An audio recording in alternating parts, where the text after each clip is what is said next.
the revolutionary force in sports entertainment. Surrounded by gods of men, I thought I saw his eyes. They parted wild, for the house always, for the house always wins. For the house always wins. For the house always wins. For the house always wins. What is going on, ladies and gentlemen? This is, of course, the House of Chayton here. Welcome to the newest edition of Wrestling with the Devil. There's going to be some things I talk about before we get into the actual review, along with my thoughts on Nitro, the Nitro before Spring Stampede 2000. I'm looking at some things real quick. Fuck, what was I going to look up? I can't remember. Oh, yes, not that. I do have to also upload something that will be premiering later today. I think you will like. Let's see.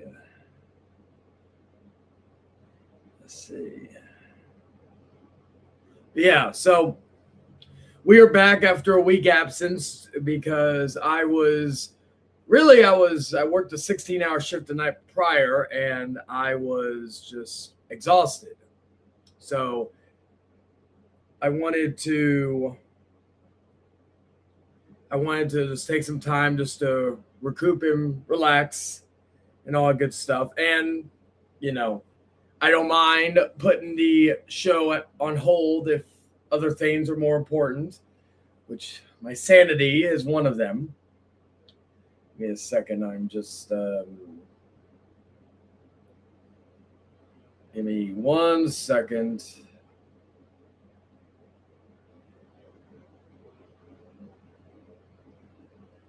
All right.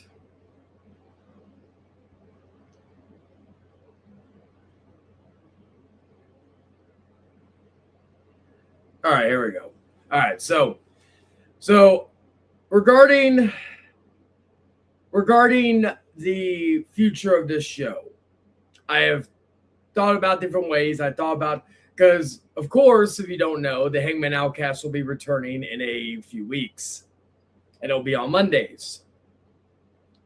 Now, I was originally going to move this to a different day. But I've made the decision because I really I don't mind having streams multiple times a day, but I don't like scheduled streams, if that makes any sense. So I was going to move it to a different day. Well, I thought about it, and since the Hangman Outcast is going every 2 weeks for this season, I thought about filling the gap as long as work or anything else doesn't get in the way. I have thought about putting Wrestling with the Devil on a bi-weekly basis, basically to fill in the gap between the Hangman Outcast and Wrestling with the Devil. Now, the one thing I will say is it's going to stay at 2 p.m. Because I do, those days I'm off and I want to spend some time with my woman. She gets off in the evening. I'd rather do that. So it'll still be at the 2 p.m. Central Standard Time layout. It will just be every 2 weeks, basically like the Outcast. It'll basically give you something to watch on here when the Outcast is not going. I have thought about doing it at 7 p.m. Because, we don't have any meaningful wrestling related shows on Mondays anymore. Really any day, if we were being honest, except for the weekends with the Marks podcast. But I decided to keep it at the 2 p.m. format because it's easier for me and all sorts of stuff. Now, there may be an occasion where I will move it to 7 on certain days, depending on what's going on. But right now, that will be the format going forward. Let's see. Okay. So, all right. So I upload that. All right. So that's ready to go. Anyway, so I thought about putting Wrestling with the Devil on a bi-weekly basis, basically to fill in the gap between the Hangman Outcast and Wrestling with the Devil. Now, the one thing I will say is it's going to stay at 2 p.m. Because I really, I don't mind having streams multiple times a day, but I don't like scheduled streams, if that makes any sense. So I was going to move it to a different day. Well, I thought about So going back to it, we are back here for a pay-per-view review, and this time it is not a WWE pay-per-view, it's not any other company, it's WCW. And I didn't plan this out. This episode was supposed to premiere last week before Ted Turner's passing, but since I moved it a week ahead and Ted Turner sadly passed away, may he rest in peace, I decided to dedicate this episode to the memory of Ted Turner. Maybe not the greatest show to dedicate to Ted Turner, but nonetheless, we will do so. Now, before we get into Spring Stampede 2000, we need to talk about Monday Nitro. The Monday Nitro before Spring Stampede. But also, we got to go back because a lot of things happened between Uncensored and Spring Stampede 2000. Sid was the WCW World Champion. The Harris brothers were the tag team champions. I believe Jeff Jarrett was the U.S. champion. Thank you, sweetie. Thank you. Super chats are live. Also, everybody, memberships are open as well. Just FYI. But there was a lot of going on. The spring break episode where Hogan yelled, "That's the wall, brother!" And then also we had Sid turning heel and turning on Hulk Hogan. We had Vampiro and Sting becoming the brothers in paint. So there's a lot of stuff going on. Well, right before this, of course, there was a lot of creative changes over basically from October of 99 when Vince Russo came in, the powers that be, and then he got booted in the beginning of 2000. Benoit and the, what do you call it? The Radicals left to WWE except for, I think it was Shane Douglas. So a lot of stuff happened between when Vince Russo came back or came into WCW and now. And so on the go-home show to Spring Stampede, they announced that Vince Russo was coming back. They had this whole thing prepping it. They had a highlights package, best of WCW Nitro. They had a Hogan doing an interview talking about the like people like Billy Kidman, all that will come into play later on.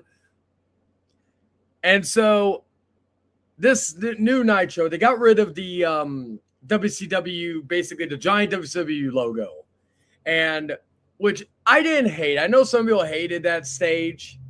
I didn't hate it. It's nowhere near as bad as the what we would later get, which I didn't even hate the new Nitro stage from 2000, the one that premiered on this episode. What I hated was that every show had basically used that same stage or the big giant screen that was used also for Thunder. I didn't hate it for the new Nitro stage. I just wish it stayed on Nitro. I didn't even hate the Thunder stage, but again, I wish it just stayed on Thunder. I think they will later use it for Nitro later in the year. So they would have a brand new stage, no new logo, same logo basically. And the show opened with all the fun, like basically the young guys out there. Well, some of them. I think Brian Knobbs was out there and a few other people. But anyway. And then they had Jeff Jarrett basically announce Vince Russo to come out. Vince Russo came out talking all kinds of shit. Eric Bischoff came out, made his return. He is basically working alongside Vince Russo behind the scenes. And we thought there was going to be some tension, but they hugged it out. And then Eric Bischoff was talking a lot of shit about the old timers like Sting, DDP, Luger. Mind you, also, here's the other thing, right? So a few weeks earlier, Ric Flair was feuding with Hogan. Lex Luger was feuding with Sting. And Lex Luger was also feuding with Hogan. All these guys were feuding with each other, but yet none of them fucking, not all of them fucking, there was never even a moment where they made peace. Like, yeah, Luger broke Sting's arm and broke other people's arms. Yet Hogan and fucking Ric Flair in the Yappa Pie strap match, brother. Yet all this different things, so this didn't make any sense. So they did all this. They had the guys come out. They announced that all titles are going to be vacant and that there'll be new champions crowned at Spring Stampede. See, I wouldn't mind this. This is some like honestly, sometimes a shakeup like this is needed. However, you do not do this on your go home show and basically announce that what they do. They did a tournament for who would face Jeff Jarrett for the world title at Spring Stampede. And then basically you didn't know. They get a tag tournament, you had the US tournament on the Spring Stampede show. But Bischoff also was talking shit about Hulk Hogan. They made a comment when Bischoff went to go take the belt from Sid. They made a comment about the scissors, which was a reference to the incident between him and Arn Anderson in the early 90s. Those of you who do not know, basically, Sid and Arn fought over a pair of scissors and stabbed each other. There was more to it, but other people have done better jobs explaining that than I would.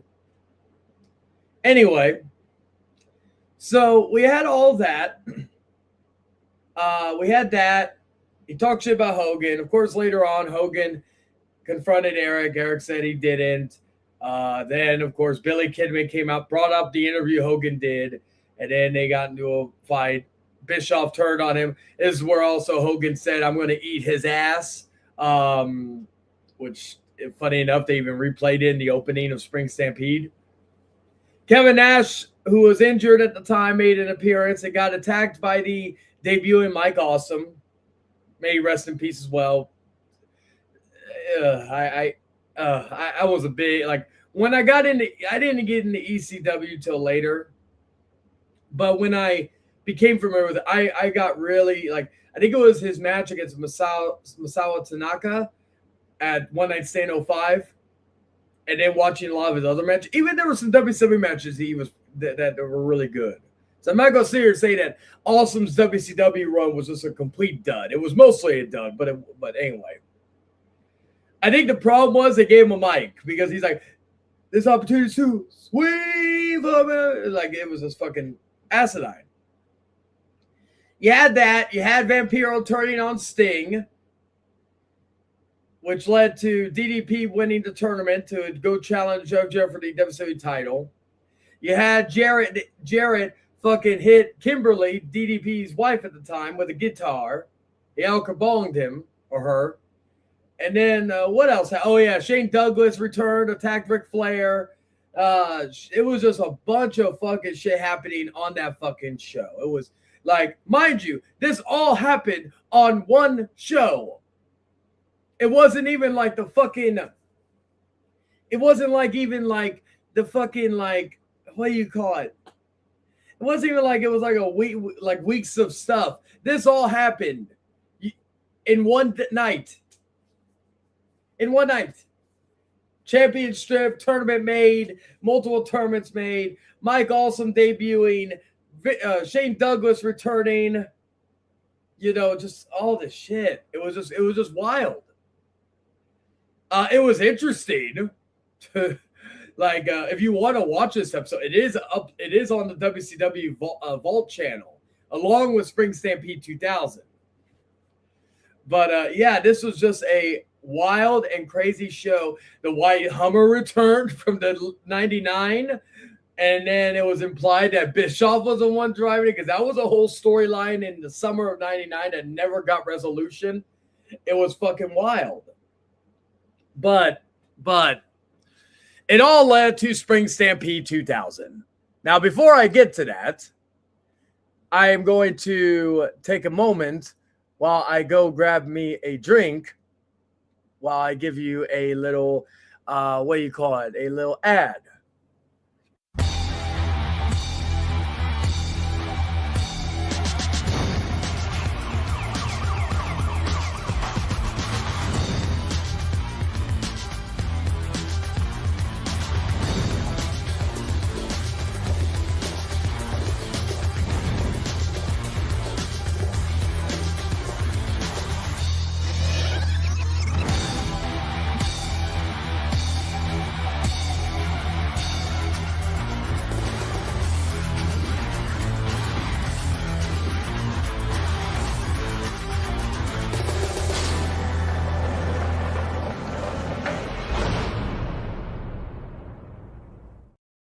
You hear that, Victor?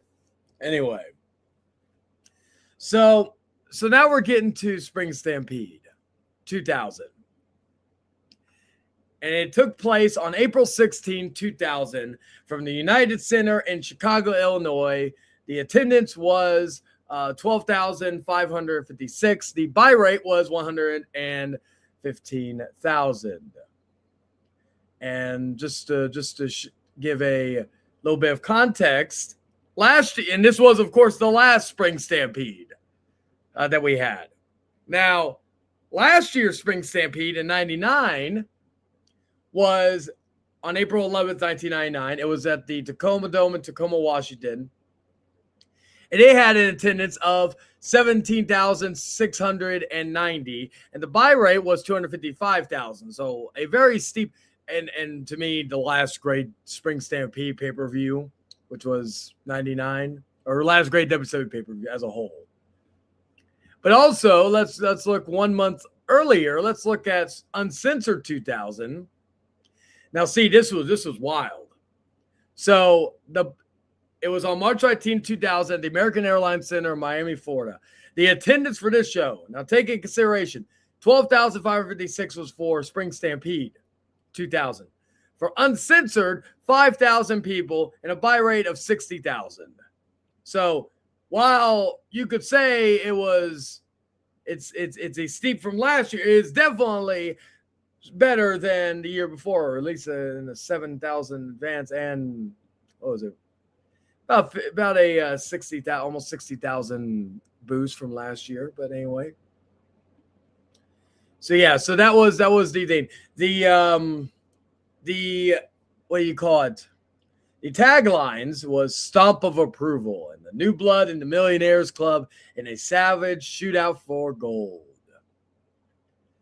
So yeah, this was wild.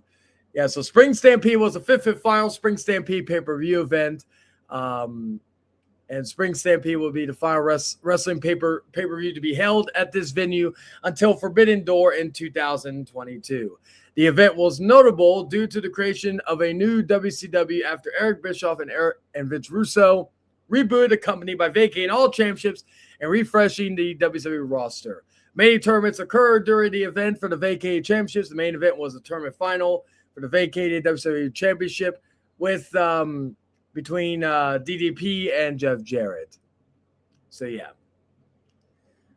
This was a very interesting show. So the show opened with a semifinal tournament in the WCW Tag Team Championship.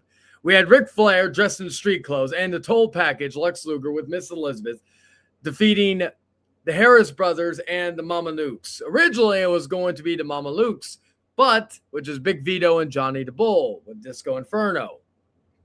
Well, the Vince Russo came out and decided to make it a 4-on-2 handicap match, which made them look like a bunch of dweebs when Flair and the Toll Package won after the Toll Package. Lex Luger hit I believe it was it Johnny the Bull with the torture rack.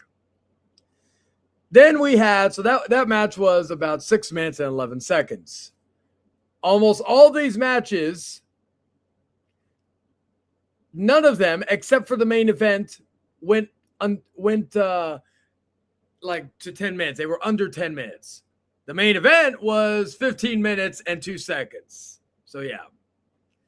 Then we had, and this one I'm going to be a little weird with because I don't really know much about this guy.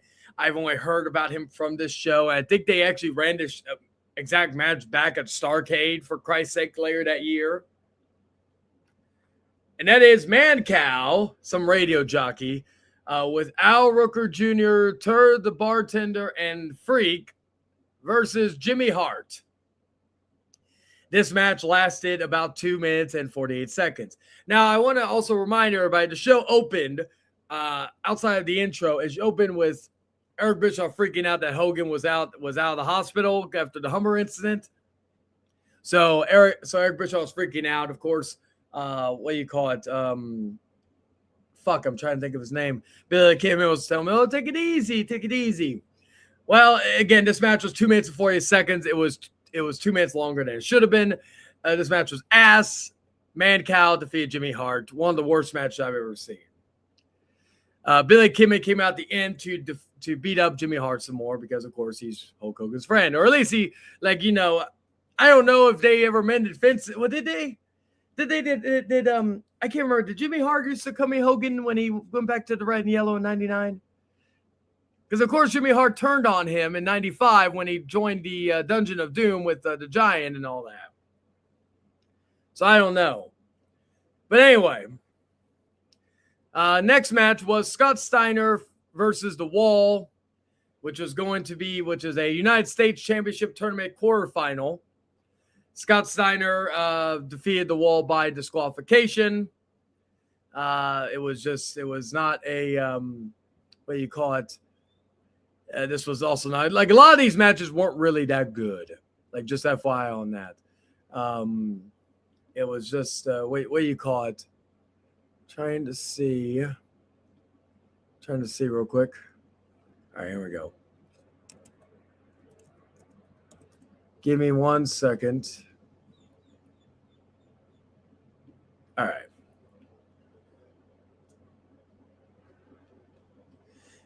But yes, it was funny also because Steiner came out also to Steinerize, which I know he hated that song, but I actually love that song.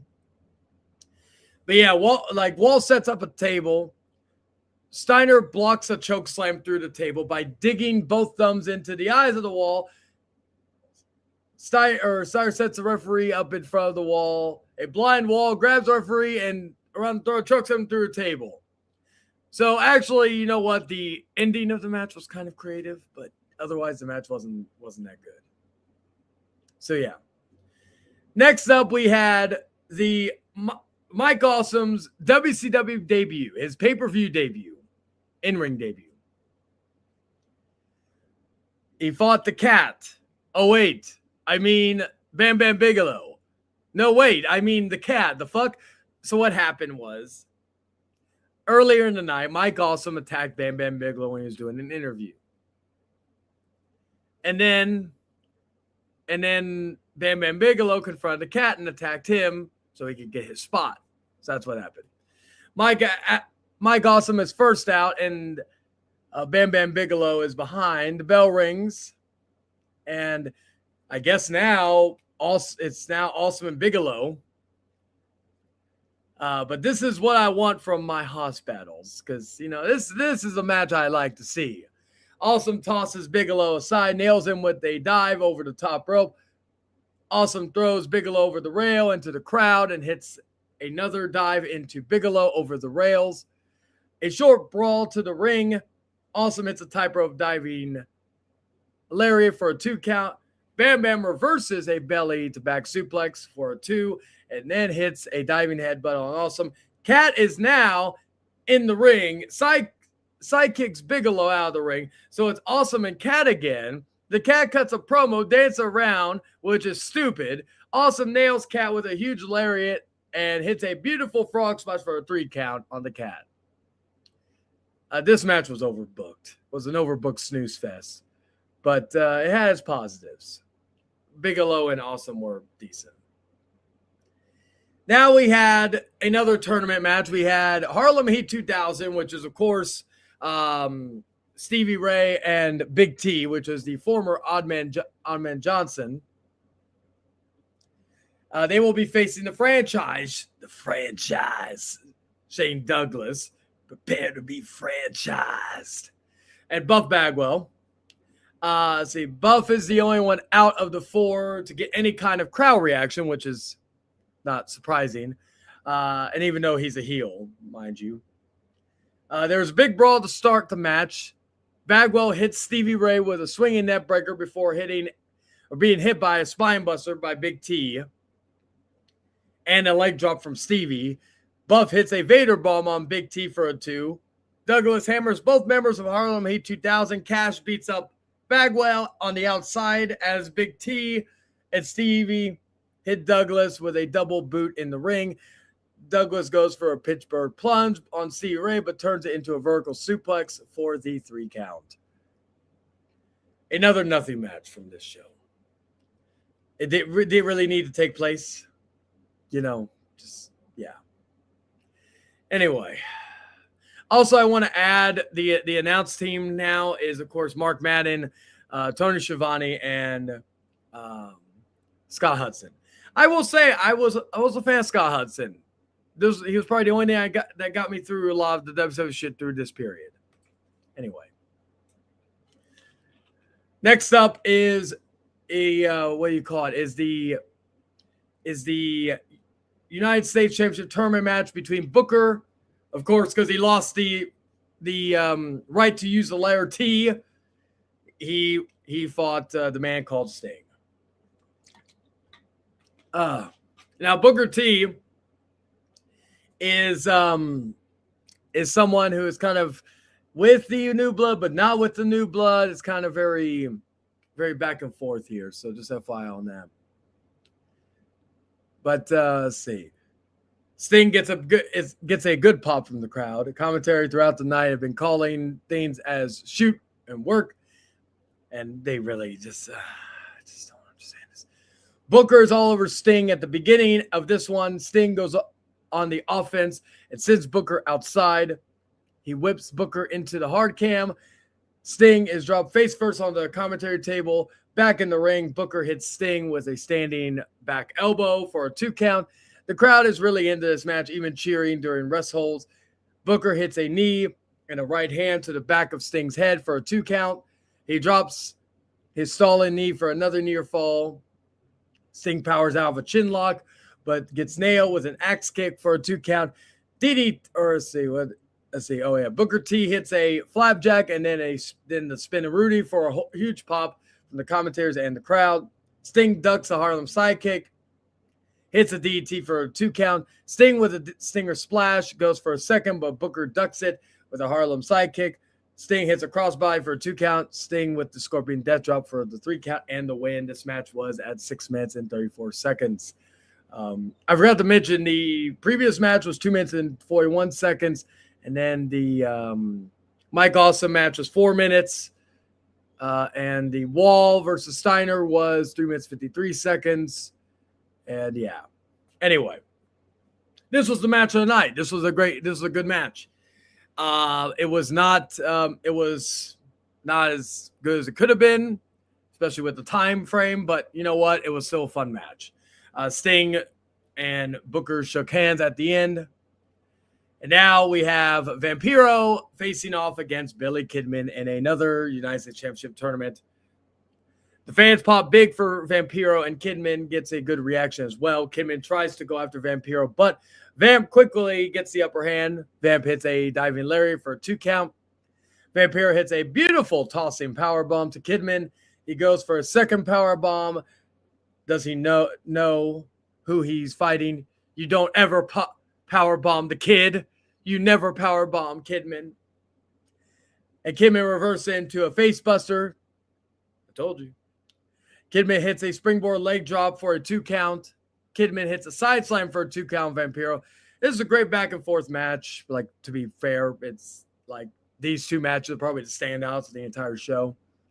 Vampiro hits a huge choke slam for a 2 count. Vampiro goes for another power bomb. Have you learned nothing, Vampiro? What the fuck? And Kidman reverses it again. See? Into a face buster for a 2 count. Vampiro hits a standing front kick for a 2 count. Kidman gets Vampiro with a DDT for a near fall. Then Hulk Hogan shows up. He shows up arriving and makes his way out to the ring. He tosses Kidman outside, beats him all around the ringside area, tosses him up the steps at Kidman and misses, or tosses the steps at Kidman and misses. Hogan hits a 2-handed chokeslam on the commentary table, but I aim the table. It does not break. Hogan body slams Kidman through the table. This time it does. He rolls Kidman back in the ring, tells Vampiro to cover him, and Vampiro wins the match. This is the second best match of this show. Probably the only other good match. This actually was longer than the last match. It was 8 minutes and 28 seconds. Hogan gets on the mic to tell Eric that he's coming for him. Bischoff's in his office saying he's out. Russo convinces him to stay put and trust him. Hulk is looking for Bischoff in the back. He flips some tables, opens some random doors, asking, "Where's Bischoff, brother?" He finds Eric, but is pulled out by the police, who pull their guns on him. This is funny. My God. Next up, we have while Hogan was getting arrested during this segment, we started off the Terry Funk and Screaming Enormous Smiling Hardcore Championship match. Terry Funk is seen during Hogan's arrest walking towards the ring. Terry Taylor stops him, tells him that his match is going to start back here in the backstage area. He needs to get to catering and find Norman. He finds Smiley in the bathroom, and from here it's your classic 2000 era hardcore match. Funk buries Smiley under a pile of Diet Coke cans. Funk no-sells a shot from a Diet Coke can, starts beating on Smiley with a laptop for a 2 count. Smiley climbs a pipe, and hangs from the ceiling. He falls down and drops through a table. For some reason, the camera zooms into Smiley's crotch for no reason. I don't get that. Smiley hits Funk with multiple unprotected chair shots to the head and back. They are back in the ring, and Smiley does the big wiggle. Funk pulls out a ladder and tosses it into the ring. Dustin Rhodes attacks Funk, much like he did on Thunder. Yeah, that feud was still going on from Uncensored. So that's one feud that's still ongoing. Rhodes pile drives Funk on the chair. He tries for a top rope chair shot, but Funk blocks it. Funk tosses the ladder into Smiley's face for a 3 count. This was an entertaining garbage match. Nothing else to say here. But yes, the one member of the New Blood that did not win a championship. Next up, we have Mike Awesome versus Scott Steiner in the semifinals of the United States Championship tournament. Awesome has, I'm trying to see here real quick. This is the third Hoss battle, not which you ain't got no complaints out me. Second for each Steiner and Awesome.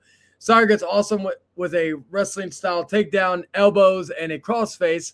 Hits Awesome with a Steiner line, tosses him outside, and then does push-ups. Awesome hits a springboard shoulder tackle and a crossbody for a 2 count.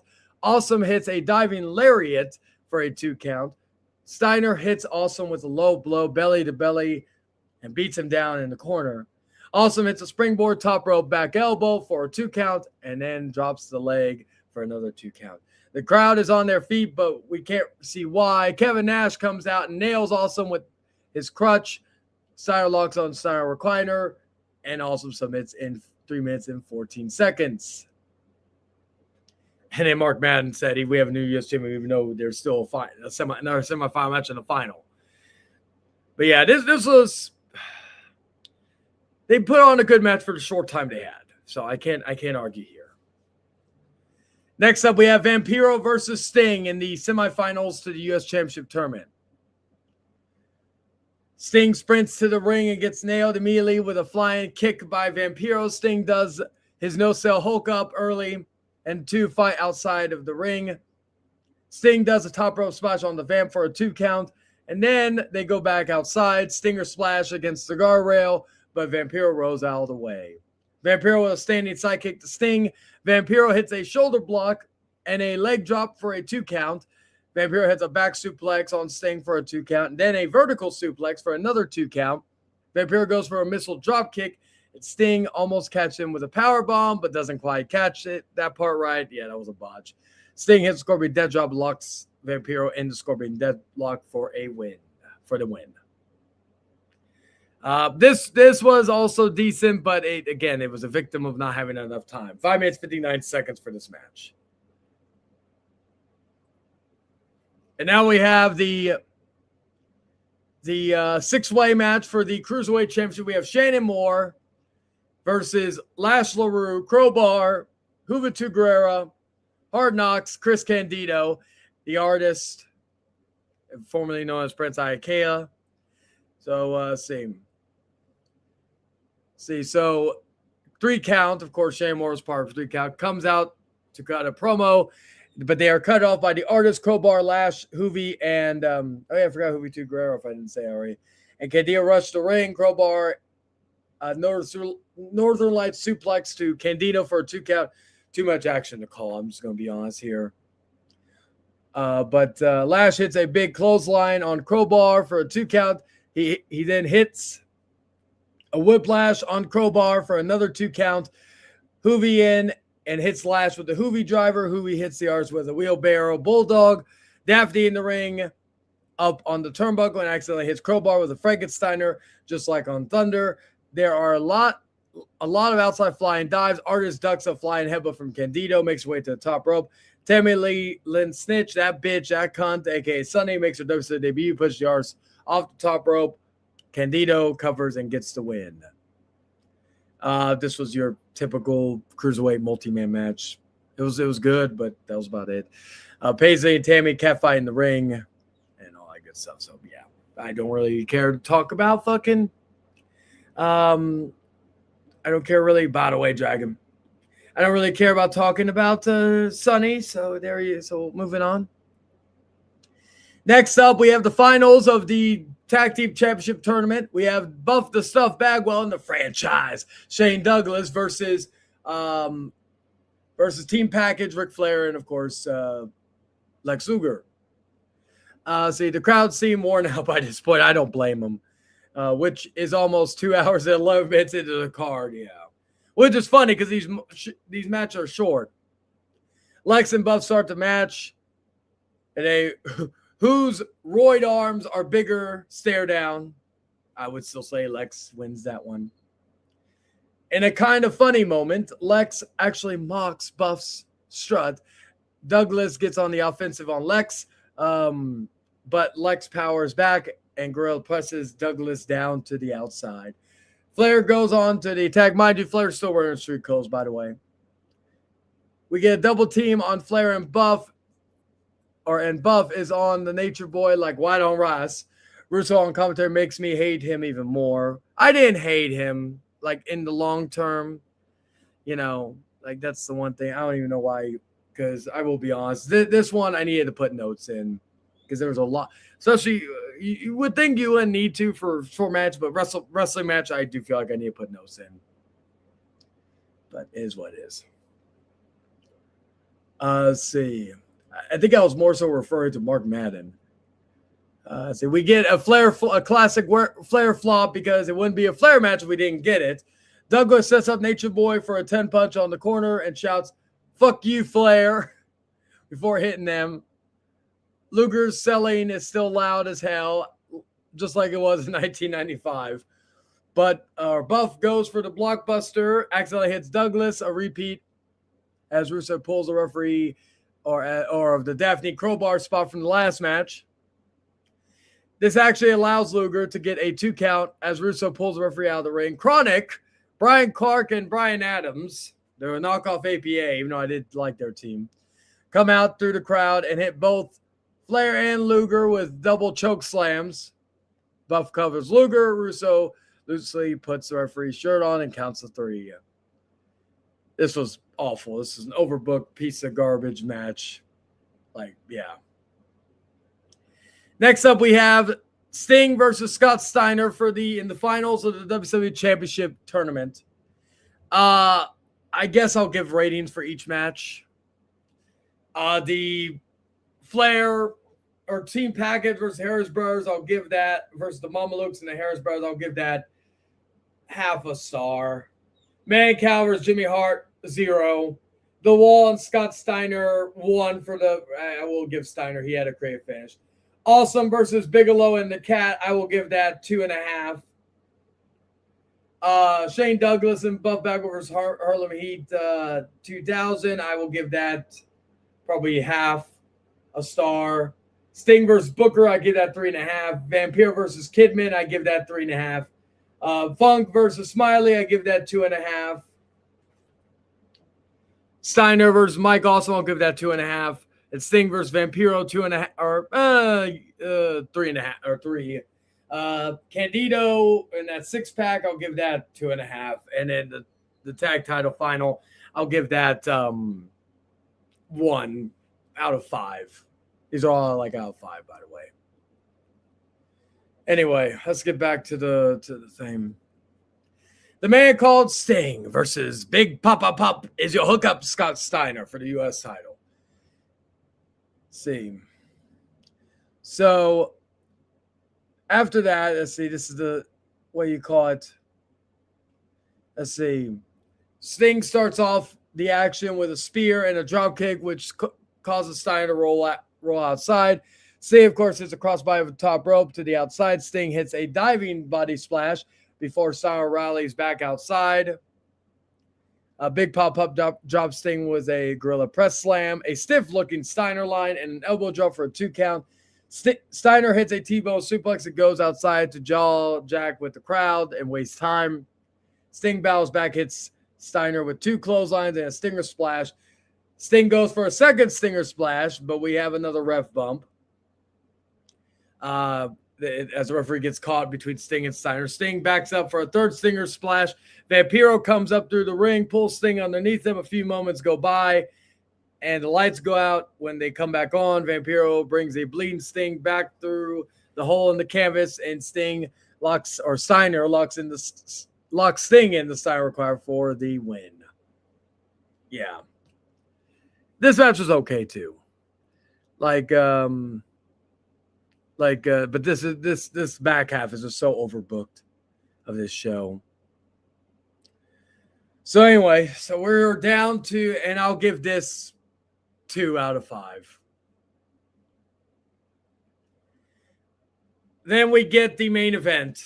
Diamond Dallas Page with Kimberly versus the Chosen One. Chosen One in his own mind, Jeff Jarrett. So yeah. Let's see. So DDP hits a spinning clothesline and a jumping DDT early on the near fall. For a near fall. Page hits a crossbody to the outside toss Jarrett into the crowd. They brawl into the crowd. Of course, Jeff Jarrett special. Jarrett hits Page with a trash can. They fight through the crowd back to the ringside area. Once there, Page spits on Jarrett's face. In the face. Page goes for a sunset flip from the apron to the ring, but Jarrett kneels through for a 2 count. Page reverses a roll up for a 2 count of his own. Page gets crotched at the top rope. Jarrett hits him with a superplex. Jarrett gets a chair and hits 2 chair shots to the Page's back before he begins stomping on it. Page and Jarrett's understanding of ring psychology shines here as they are selling Page's injured back with the chair shots and the stomps. Jarrett is working over Page's back, and commentary keeps reminding us that Page previously has a previously injured back. Bischoff makes his way to the ring. DDP and Jarrett once again fight around the ringside. DDP gets the leg splitter on the ring post, and Kimberly grabs Jarrett by the hair. Jarrett breaks free, goes for another post on Page, but DDP pulls Jarrett's face first into the ring post with his legs.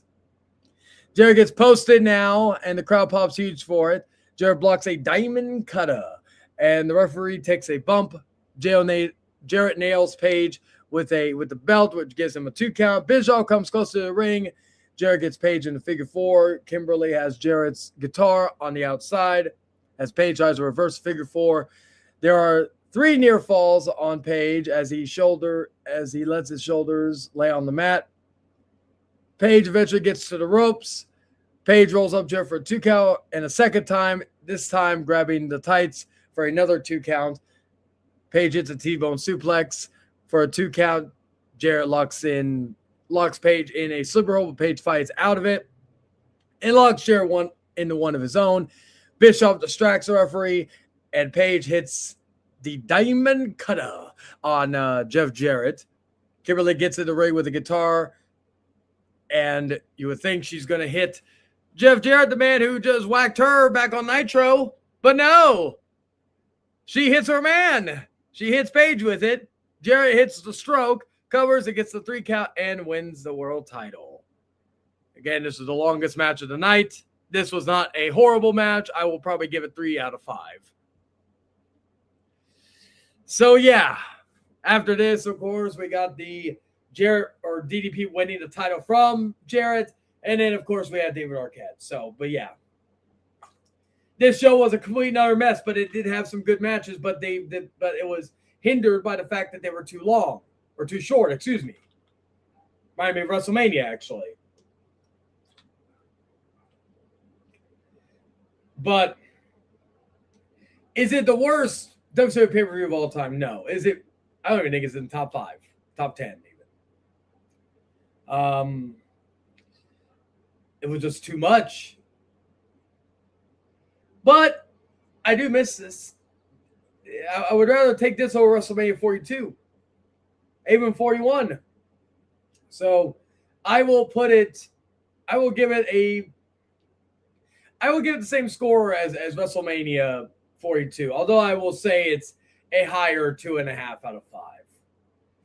But yeah. Let me know what y'all thought of that. And I'm going to do one last thing real quick before we get out of here.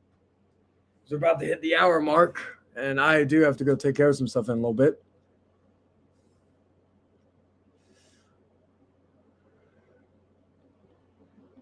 Let's see.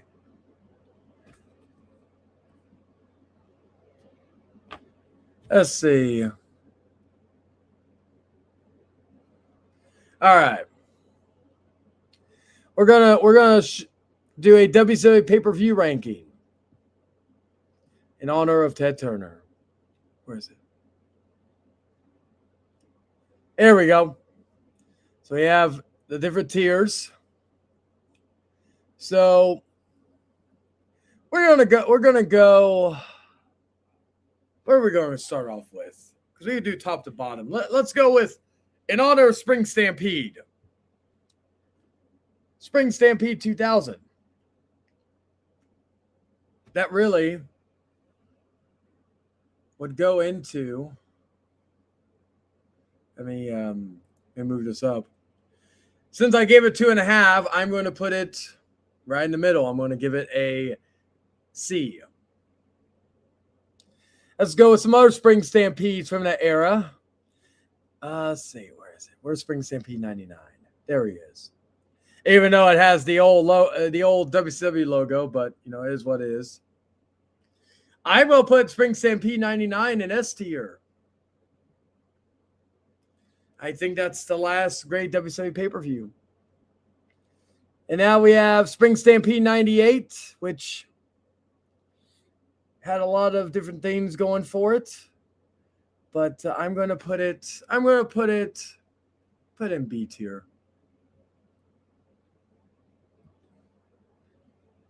I'm not going to go too deep into the conversation. You're just going to watch me put these in the category. I'll probably just randomize it. Outside it, I'm gonna put Halloween Havoc 98. There was a lot of dogs barking outside. I'm gonna put that middle because that DDP Goldberg match was great. When Worlds Collide, put that in A tier. We're gonna go with all the 2000 shows as well. We're gonna go with New Blood Rising. That definitely is one of the worst shows of all time.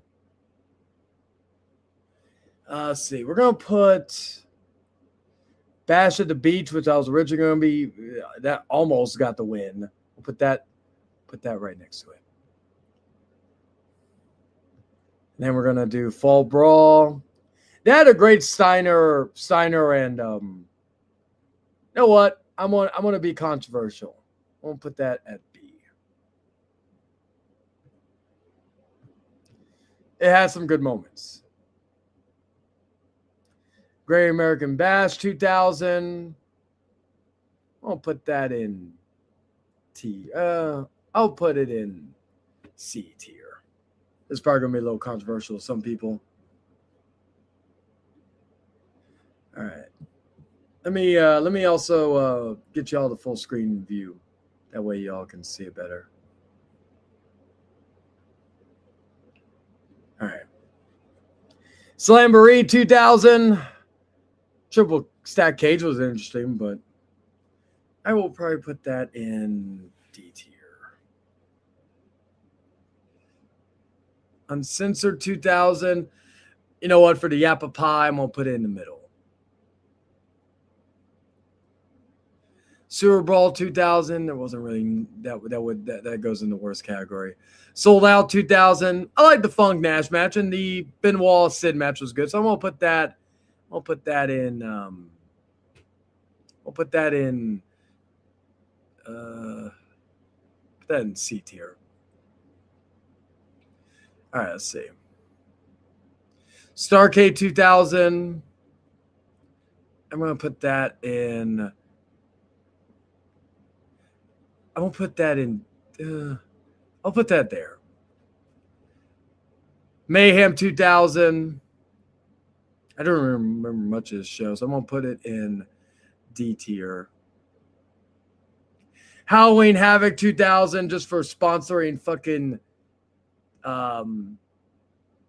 just for sponsoring fucking Backstage Assault. I'm gonna put that in the worst pay-per-views of all time. Although I love that poster, I'm not gonna deny that. All right, is there any other 2000? Oh, a Millennium Final. That was a mediocre show, so I'll put that in the D tier. All right, let's go with 2001. Let's go with Greed. Greed actually had some good moments. The DDP fucking Steiner match was actually really good. So I'm gonna put that in.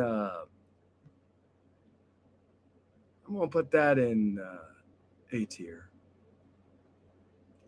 Super Brawl Revenge, which is funny because all the guys are not even. Sid, Goldberg, Booker T. I think Booker T returned. I'm gonna put that in D tier or C tier. All right, now we got 99. We got Fall Brawl. I did like the match between Sid and Benoit, but I did like Sting's heel turn too. I'm not going to deny that. I'm going to put it there. Oh, yeah, I forgot Sin. Sin will go right here. All right.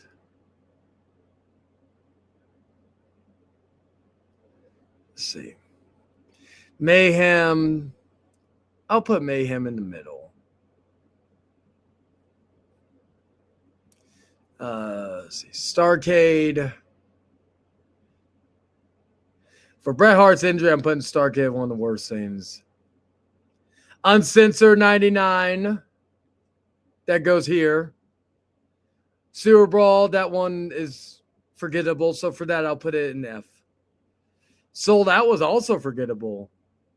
99. Bash at the Beach. I like the Chaos at a tag match in the main event, but and the Junkyard match had potential, but I gotta put it here. I did a review that a long time ago. Road Wild 99. I'm gonna put it a little bit higher just because I was a fan of those shows. And it had Macho Man's very last match. What's this? The Great American Bash 99. That was another bad show. Halloween Havoc 99. I will put it in D. I'll put it actually high D. Or no, I'll put it low D. Or no, what? Yeah. All right, so... Okay, I think that's all of 95. Let's see. Starcade 96.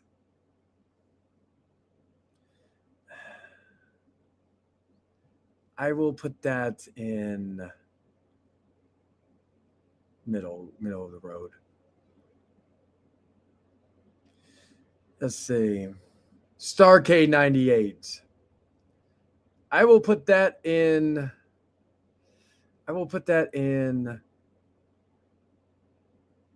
very, very, actually, yeah. Close to A. Fall Brawl, what is it? Fall Brawl 98. I'm going to put that in the worst show of all time. Let's see. Wait, that was 97. Shit. All right, I won't put it there. Now Fall Brawl 98.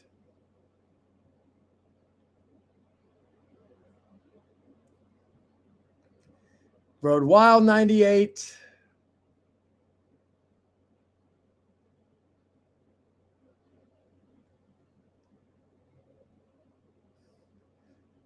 You know what? Even though Starrcade 97 had that botch finish, I'm still going to put it at the top.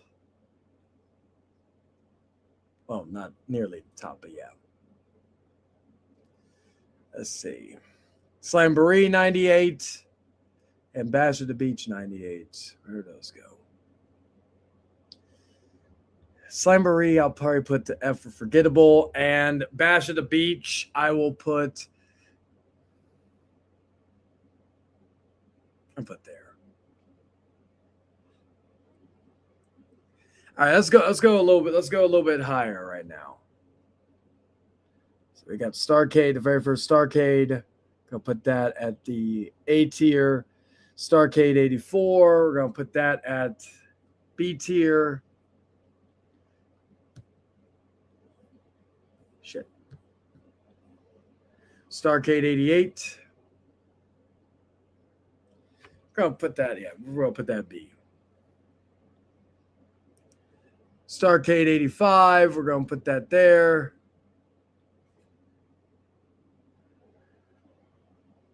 Put that there. There. Chi-Town Rumble. Go put that there. Where's Starrcade 93? One of my favorite Vader matches was on this show. Bash at the Beach 94. We're going to put that up there. And then, let's see, what else is there? All right, let's see. Let's see where else we at.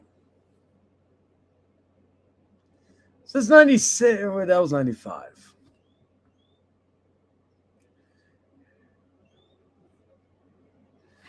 Halloween Havoc 95. Put it there. Or 3 there. Was this 96? Yeah, this was. So, oh yes, I forgot. Bash at the Beach, 96. Put that right here, and then we'll move that right there. All right, here we go. All right, let's see. Hog Wild, that was the first one in Sturgis. Put that hype, or there we go. All right, let's see.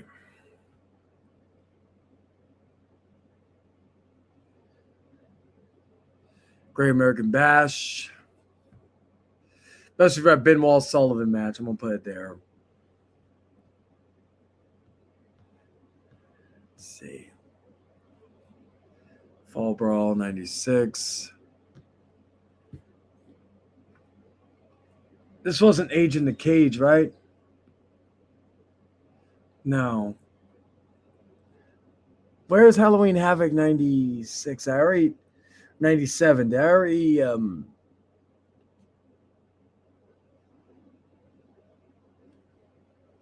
where's Halloween Havoc 97?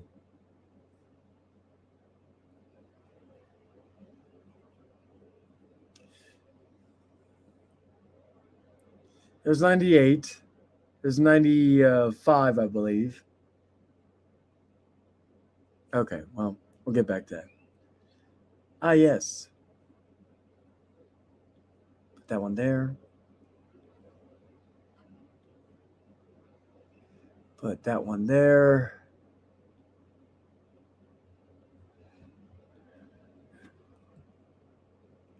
Right. Just for the poster. That's really it. All right.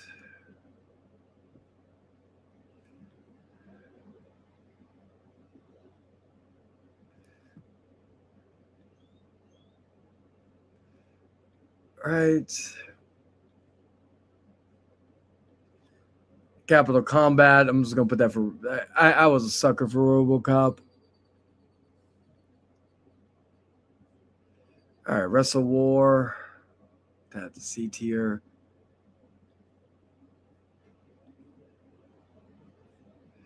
All right, actually, There we go. All right.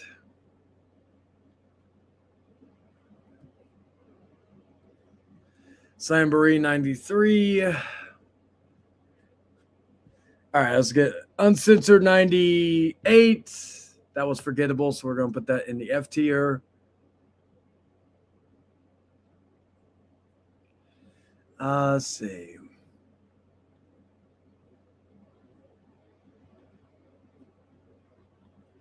All right. Sold Out 90. What was it? Okay, so Sold Out. Nice setup, a forgettable show.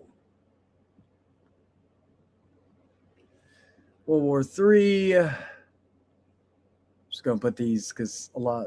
There we go. It was just a fucking 97.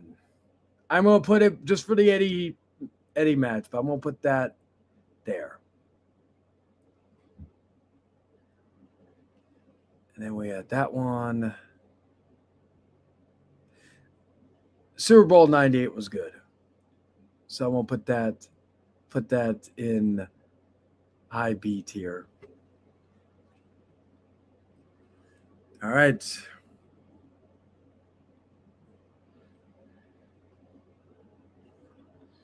All right, so we're going to put that there.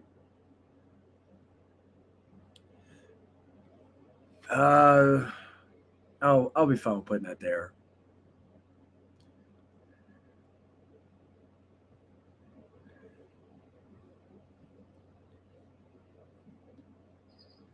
All right.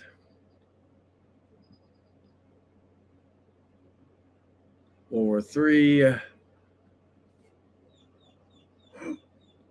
Excuse me. All right.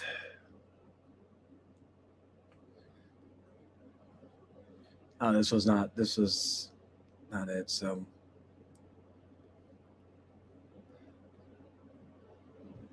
all right, let's put that in the middle. Let's put high middle.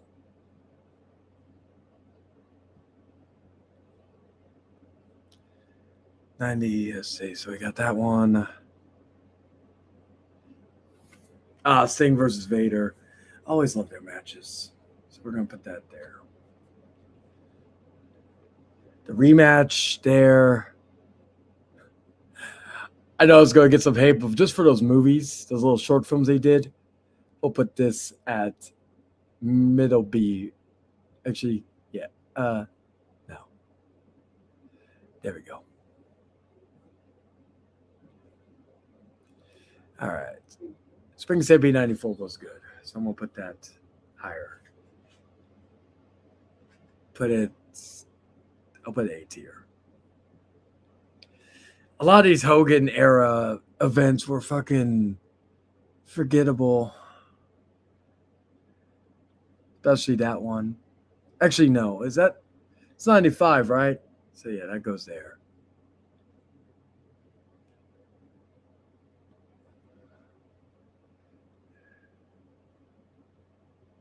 Oh yeah, wasn't that the one that was on the beach? Yeah.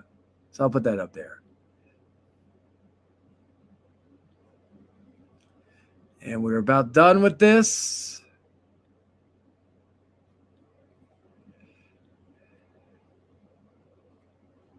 And finally, there we go. All right, guys. So you have my ranking of all WCW pay-per-views. That took longer than I expected. Where are we at? Oh, you just passed the 1 hour mark. Perfect. I was able to still get the show within an hour. Hell yeah. I'm happy about myself. So yeah, the top tier shows: Spring Stampede 99, Starrcade 97, Bash at the Beach, Bash at the Beach 96, Bash at the Beach 94, Starrcade 85, Chi-Town Rumble, Starrcade 93, Great American Bash 96, and the Great American Bash 90. And then, of course, the other ones you see here. Take a little, you can screenshot it, do whatever, so you can see what my ranking is. I will put the thing I use. I'll put that in the chat. So if you want to make your own, you can. There we go, guys. So hope you all enjoyed that. So rest in peace to the great Ted Turner. And yeah, that will do it for me on this episode of Wrestling with the Devil. I will see you all next week to talk about why I've fallen out of love with WWE. And that will be basically the finale of the weekly Wrestling with the Devils. So yeah. But yeah, guys, hope you all enjoyed this, and I will see you next time. Thank you to my woman and Dragon for coming in to chat. I know these things don't get a whole lot of views, and they don't get because we're talking about just random stuff. We're talking about wrestling. We're not talking about anything else, but I enjoy doing them. It breaks me from the insanity of the other shit that I do. So I thank y'all for the people that do watch and enjoy it. So yeah, with that, I will see y'all next week for the next Wrestling with the Devil. Until then, take care, guys.